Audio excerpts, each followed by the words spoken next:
Everything has changed. The last 19 months have completely rewritten the story of what employees want and need to thrive at work. I'll tell you what appears to be more important than almost anything else when it comes to employee engagement and retention. Plus, we're sharing a simple boss script that helps make sure something isn't left unsaid at a meeting or in a discussion. We're starting now on BossBetter Now.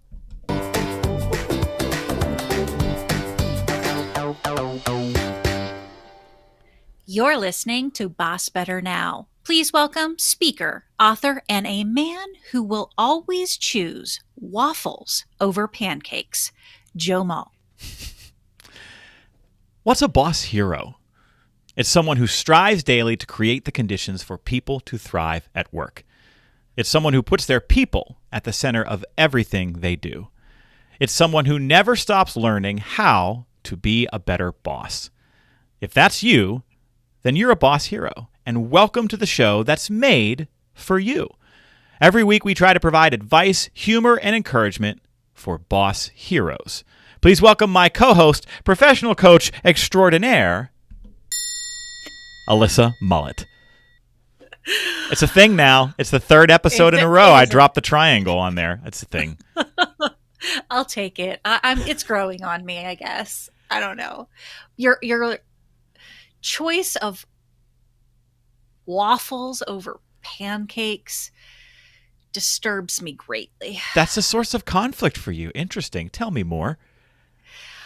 Waffles can be all crispy and crunchy and gross, and pancakes are pillows of dense air that is customizable to every taste bud imaginable. Disagree. And that's our show. Thanks for... No, I'm just kidding. I reverse everything you said and apply it to the other thing. I find waffles to be much more consistently fluffier. They're thicker. They're lighter. The butter and syrup, if you're using it, can sit atop it. Whereas pancakes are inconsistent, flat, heavy, sticky, thin, not as good as waffle things. And I will end my argument there. I like how the pancakes soak up all of the syrupy goodness. Yeah, no, I mean waffles do a little bit, but there's some sitting on the top. I think that's maybe why it works for me. Yeah. Okay. Gross. Well, you can weigh in, boss heroes. Waffles or pancakes? Let us know. Drop a comment, send us an email, post on social media, make it a thing. We'd love to hear from you. But everything has changed, Alyssa, and there's a term that's taking place right now across the world, especially here in the U.S., called the Great Resignation.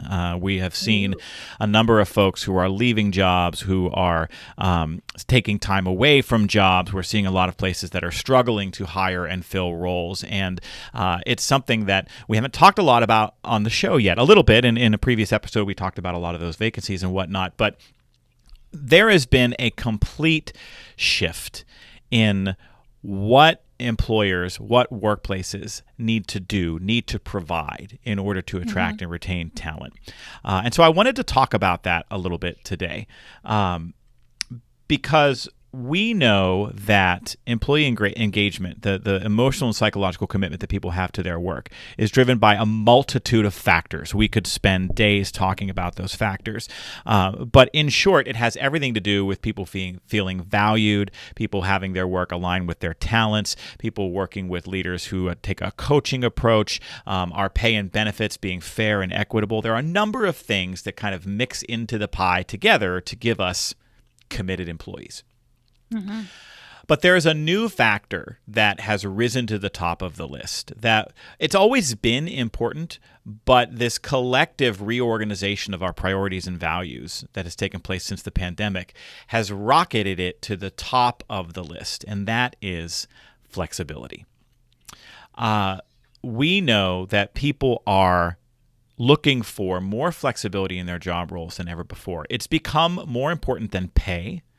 It has become more important than even doing difficult work, right? People will do difficult work, stressful, hard work that takes a toll, that is taxing. if that job comes with a certain amount of flexibility. And we're talking about flexibility in all aspects: when I work, where I work, how I work, with whom I work. It is the most important thing, and it's forcing organizations everywhere to completely reimagine how they structure positions, hire people, bring them together to work. Are you seeing that out there, and why do you think it's become so important? I think this is a beautiful outgrowth of also the last two podcast episodes. So listeners, if you haven't listened to those, go back and listen to those as well after you're done listening with this one.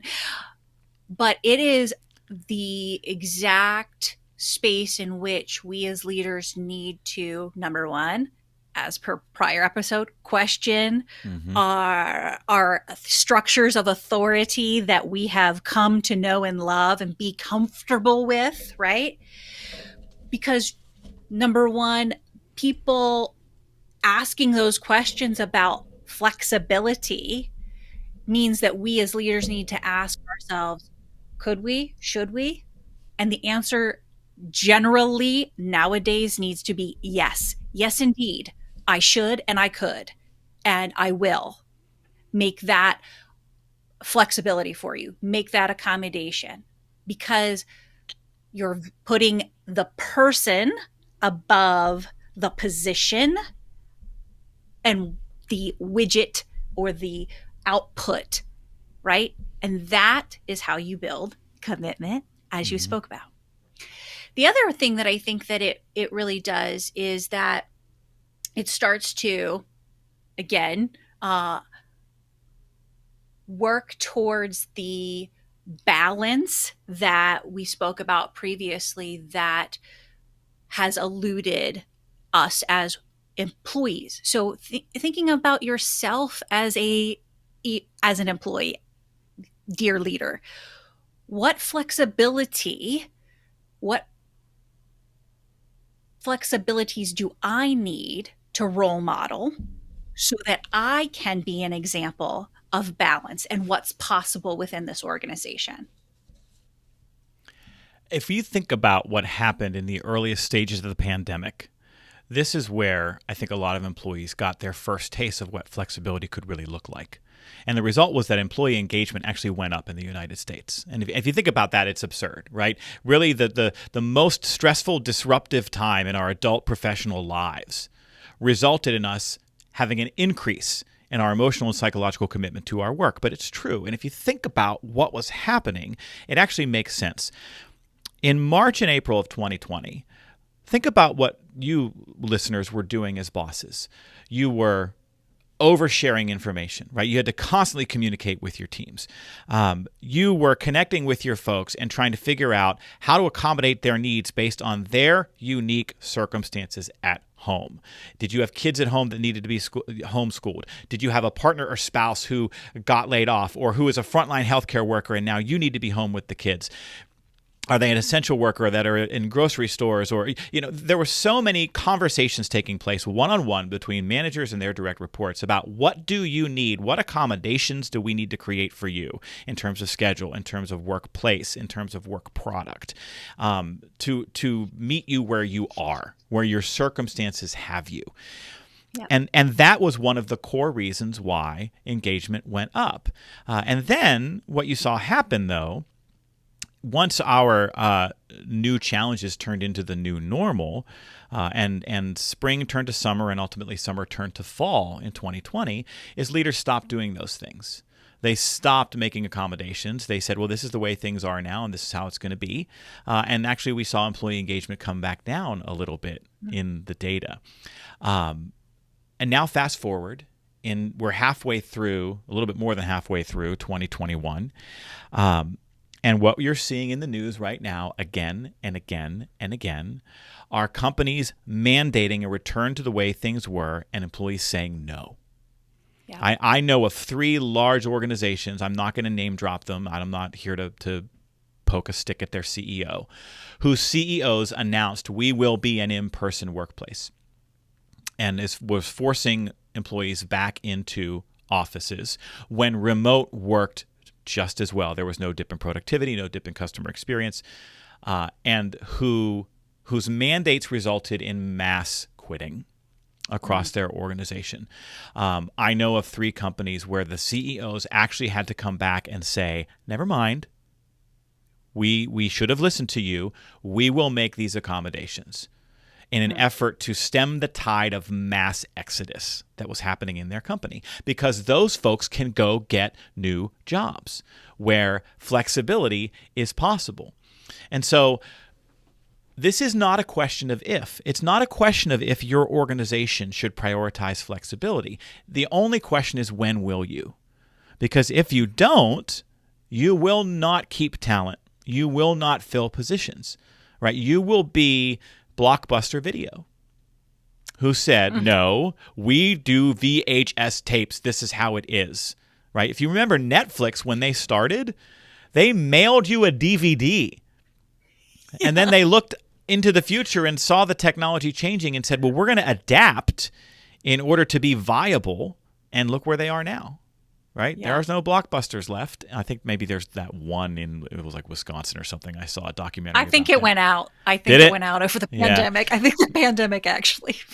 And Netflix is as huge as you can imagine. And so this is an adapt or die moment, I think, for a lot of employers. And the ones who will be successful are the ones who innovate around what flexibility looks like in their roles. So I think that it then begs the question, if you're a part of an organization who is struggling with this and is trying to come to terms with what's possible, what do we really want? Number one, be on the right side of history, advocate the heck out of all the flexibilities for you and your teams that you possibly can. Number two, start role modeling it. Start showing them what works and what is possible, so that you aren't the Blockbuster. Yes. And we're going to hear a phrase come into our collective vernacular in the next couple of years more than it ever has before, and that is the phrase employee experience. We've heard for years about customer experience, and we've talked for years about employee engagement. But employee experience brings a couple other pieces into the fold that we haven't always talked about, related to schedule, related to where I work from, related to the role that things like childcare and vacation time and workload factor in. There's a correlation on employee experience, and the word I use is suffering, right? All jobs are hard in their own way, and they have periods of difficulty, of challenge. I am not advocating that your job as an organization is how to figure out how to eliminate hard from someone's job. That's missing the point. There will always be hard. Work is hard. There's challenges in every job. What we're advocating for is an understanding that we have to balance the hard with a better work-life balance, with a better employee experience. I'm willing to do hard if the other needs that I have emotionally and psychologically and personally are being met. That's related to pay. That's related to time, right? Our biggest, most valuable resource now more than ever before is time. You give employees more time back in their lives, where their workload and their quote-unquote suffering at work is minimized compared to where it was, because their tolerance for it has changed now, and you will get better at retaining talent. And so this idea of employee experience is critical. It's why I think one of the most important things organizations can do right now are stay interviews.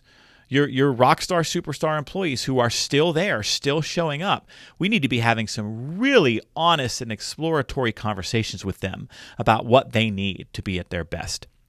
What makes you stay? If you left, what would the reason be? What are the other pieces and parts that we can build in as an organization that would really meet your needs, both here at work and at home? And listen, really listen, and try to innovate around those ideas. Be cautious of dismissing anything, because you may end up innovating around something that sets you apart. And the result becomes, if you build it, they will come. If you listen to what people are asking for and you build an environment that people go, yes, this is what I need, this is what I'm looking for, not only will you keep your rock stars, but you will poach others to fill the roles you need to fill. Stay interviews. Holy crapola. That is, folks, if you don't send this podcast to 20 other people with this strategy, like, you're not doing your job. This is free advice you just got that is some hardcore going to make you and your company stay interviews. Do that and all the other things that Joe just recommended. Do it now. You, my friend. Do it. Do it. We should have a new segment called Do It. We have the Stop It segment where one of us rants about something that drives us nuts. We actually did a Stop It segment earlier in the podcast episode list on exit interviews. I did a whole Stop It thing. Exit interviews are stupid, right? We do, and we mentioned stay interviews there. That do stay interviews instead. We need to ask the people who stay. Maybe we should do a whole new segment called Do It, and we would do stay interviews. Do it. Yes. And the do it here is not just about the stay interviews. It's about where do we need to innovate around flexibility. That's the big next thing that is going to be the most important. And I know so many of you who listen to this podcast who have CEOs and senior vice presidents above you who write us in and say, like, my people don't buy into that. I need our owner or our CEO. This is a hill to climb for your organization, and it's something that you may have to just continually chip away from and share examples of other organizations who are creating flexibility and saying our people are going to work there. It comes back to the point that I made earlier, which is it's not a question of if you should, it's only a question of when. Well, what do you think? We want to hear from you. We want your reactions to these ideas. I know there are many challenges around creating flexibility around roles and workplace and schedule. But if you have innovated, boy, I would love to hear about the things that you've changed that have made a difference in your ability to attract and keep talent. That helps us keep our finger on the pulse of what's happening out there. So if you have a story to share, I would love to get an email from you at bossbetternow@gmail.com, or you can drop a comment in the box below the video if you're streaming us online. And that brings us to the camaraderie question of the week. Every week we give you a question you can use at meetings to facilitate connection and build camaraderie. Because camaraderie is a key ingredient to group cohesion and team spirit. You see, when people find things in common with each other at work, things that don't have anything to do with work, they access each other's humanity. And that cuts down on blaming, on gossip, and on adversarial relationships. It makes it more likely that people are going to give each other the benefit of the doubt and want to actually be helpful and a teammate. And so our camaraderie question of the week this week, Alyssa, what was your favorite subject in school and why? I have two, and that would be literature and history. Yeah. Primarily both for the same reason that I really liked the teachers. The teachers made the subjects for me. There is no end to the amount of praise and worship and hallelujahs I could give to teachers. Right. And I when you asked this question, I was thinking, oh, okay, was it based upon my interest? And a little bit maybe with the whole literature thing, but then when I was thinking about it, no, it was really the teachers. Mm-hmm. That's what made it for me. Yeah. What about you? Lunch. No, I'm just kidding. That my son Miles says that. What's your favorite part of school? He says lunch. My first answer was history. I loved history classes most of the time. I remember being really into the Civil War as a subject, and really, I wrote a lot of papers about that, and I read a lot of books about it at the time. That was my most favorite kind of period to learn about. But I actually think the right answer to this question for me is probably choir. I know that sounds like a funny thing to say, No, but that's but it. I That's feel you. like choir saved my life in school. Mm. I had a hard time in school. I was always very small and very smart, and that's a pretty vicious combination. I was bullied a lot in school all through that I can remember, and I got roped into choir by a friend of mine and by a really amazing dynamic teacher. I think I've talked about her on the podcast before, and I don't. High school was hard. I really struggled, but I found a place in the arts with other people who were like me, and it really resulted in me being the person I am today. I step on a stage for a living, and I think it all started probably back in choir. So shout out to Mrs. Esther Spadero from Ringgold High School and her incredible tenure as the choir director there, and all the opportunities she gave me. Spud for short. Everybody called her Spud. So I'm going to go with choir. That's amazing. That's all the feels. And that is the camaraderie question of the week.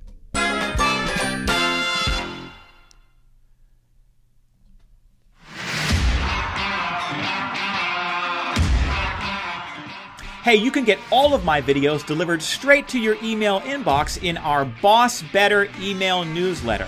As soon as they are released, we deliver them to our subscribers along with additional articles, tips, tricks, and tools. If you strive to boss better, you got to get yourself signed up. Go to bossbetternow.com and subscribe.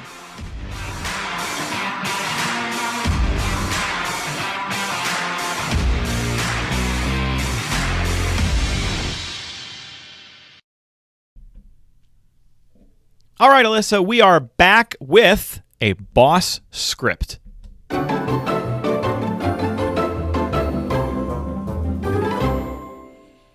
That music always reminds me of like an old-timey TV commercial. Like, Tried and true. yes. Baking soda. It cleans everything. Bum, bum, bum, bum, bum, bum, bum, bum. All right. Well, that's our boss script much like music. our boss scripts. That's right. These are really valuable, timeless things that will absolutely be keepers. And so we hope that you take these boss scripts and you try to use them. Like if you will remember them and they will become a part of your boss toolkit, your boss utility belt, only if you use them, right? So jot this down on a Post-it note, stick it up somewhere where you can see it, and try to use it this week in an interaction you have with an individual or at a meeting. Your boss script this week is, and what else? And it's the Swiss Army knife of coaching questions, right? You can use it in so many different places. Imagine you're having a conversation with someone and they're telling you that they're feeling frustrated and they're feeling angry, and you do a good job in that moment of saying, okay, what I hear you saying is you feel frustrated and angry. That must be hard. I can understand why you might feel that way. And what else? It's a next level probe. It's a chance for you to uncover some things that maybe would be left unsaid, because sometimes we move on to the next thing, right? Let's try to fix it, or let's process it together. And that's good. We should do those things, but only after we've uncovered the roots of the problem and the deeper stuff that sometimes lives under the surface. Imagine you're at a staff meeting or a huddle and you're asking people for ideas or to talk through a problem. And the first one or two people volunteer some ideas, and then we're often running into that problem solving. Sometimes as a leader, we have to bring it out back and say, and what else? And what else? If you're giving people a voice to their complaints, if you're sourcing ideas, if you're wrapping up a meeting and everybody's getting ready to leave, but you stop at the end and you say, hold on, what else? It's such a powerful tool, and I want to give credit where it's credit due.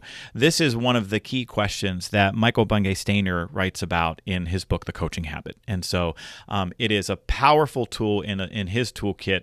That's where I first encountered this, and it's absolutely worthy of including on your coaching utility belt. I know you use this one a lot, Alyssa. What are your favorite circumstances in which to use, and what else? And why is it so important? Well, it's like the silent scalpel. And I whenever you said it, I didn't know which coach it was, but I was like, that's a coaching question. Yeah. So, but to me, this is like, whenever we we talk about leaving the space for people to fill the silence, right? This part of this deep listening that we're trying to hold as leaders. This is like when the silence isn't working for somebody and they just trying to wait you out. Then you take the silent scalpel of, and what else? Right? So you always have one or two of those folks on your team that are kind of, you may brush it off at first glance as introversion, but if it's not in a group setting and you're trying to have it, especially in one-on-ones, to deepen that connection, to truly understand what's going on, what maybe is not you're not aware of that could help build a next level connection with that team member. And what else? I mean, I think you actually used this on me at the top of when we started recording, and I went into it doesn't take much for me to talk, but to something about my disillusionment and blah, blah, blah, and, trying to find my joy and still, not letting it escape me. This is like that underwater scuba diver going, okay, the water's all surrounding us, but what else? What else are we going for? I like this especially because I think it in a lot of cases when we use it, it signals deep caring about the person that we're talking to. If you're trying to uncover frustrations or feelings and you use this after you've drawn out the initial surfacey stuff and you say, okay, and what else? And then you use it again, and then you use it again, and they give you an answer and say, okay, what else? And it's not like how we deliver the question matters, because if it's slow and it's deliberate and we demonstrate with our body language that we are in no hurry and that our biggest priority in the moment is to be fully present with this person and to get it all out. Yeah. That becomes a really deeply caring experience, I think, for the employee. I also really like this when we are challenging people to come up with options. We love our coaching question, well, what options do you see? I guess I could try to handle it on my own. And what else? Yeah, so it forces you down the path of exploring some of those options and sparking some additional creativity or self-examination in the person across from you. So we can use it in the first way that I talked about, and it's a signal of deep caring, but we can use it in this other way, which doesn't let people off the hook. It's this kind of ninja-like accountability mechanism in the dialogue that we're having with people. Yep. That's my deepness. Yes. So are there other variations of this, Alyssa, that you might use in coaching conversations? So we've given them this boss script and what else, which is really about uncovering and making sure that, if possible, we don't leave something unsaid.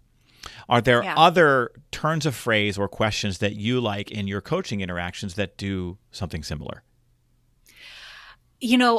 Again, I called this the silence scalpel, but truly my go-to, because I could fill all the spaces with all of the words. But my go-to is to just hold the silence. So whenever you're talking about asking that question, then holding the silence and then and what else? It's a beautiful composition and combination of coaching tools, holding eye contact, really feeling truly seen and heard. That's what this does. I'm so glad you brought up the eye contact, because as I alluded to a minute ago, what people see on us, on our affect, on our face, in our body language, when we have these kinds of conversations, matter just as much as getting the question right. If we say, and what else? And it's rushed and it's hurried and we're looking around and our phone's dinging and our email's popping up on our screen and we're glancing at the clock above the person, that sends every bit of information they need to know what your priority is in that moment. But if we are fully present in the moment with them and we're making that eye contact and we genuinely come to it with curiosity, I want to pull it all out, then we end up having much richer discussions. The other, I don't know if it's a variation of this, but one of the first boss scripts we gave on our podcast here many episodes ago was, tell me more about that. And I think you can use that kind of in place of this, though they don't do the same thing, right? Tell me more about that is about drilling down on a single idea, maybe that somebody just said. Right. Whereas and what else asks for the other stuff that lives around it, right? Maybe what else is on your list. Sometimes and what else is a little injection of courage or bravery, right? Because maybe I'm going to tell you what's bothering me, but I'm not going to give you the whole story. And I'm just going to talk about it at the kind of surfacey level. But then you keep saying, and what else? And I'm seeing that you are entirely comfortable with what I'm saying. I'm seeing that you care about pulling it out. And I have to work up to it. And you're creating a safe place for me to do that by continuing to ask, and what else, and what else, and what else. So maybe it's going to take 10 minutes of and what else is for me to get to the real thing that's buried deep that I'm going to pull out. And by asking and what else over and over and over again, you're actually creating that safe environment for that conversation to happen that would never have taken place if we had an and what else 1, 2, 3, 5 times. Absolutely. And that's your boss script, friends.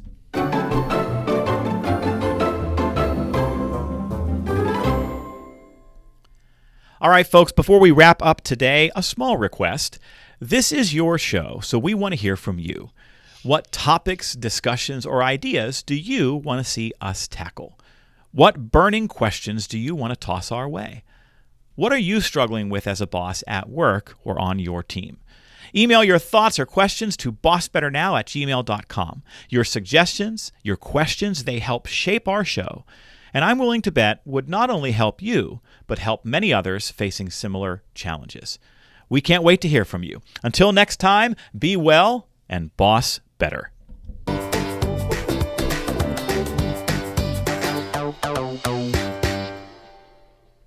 This show is sponsored by Joe Mull and Associates. Remember, commitment comes from better bosses. Visit joemull.com today.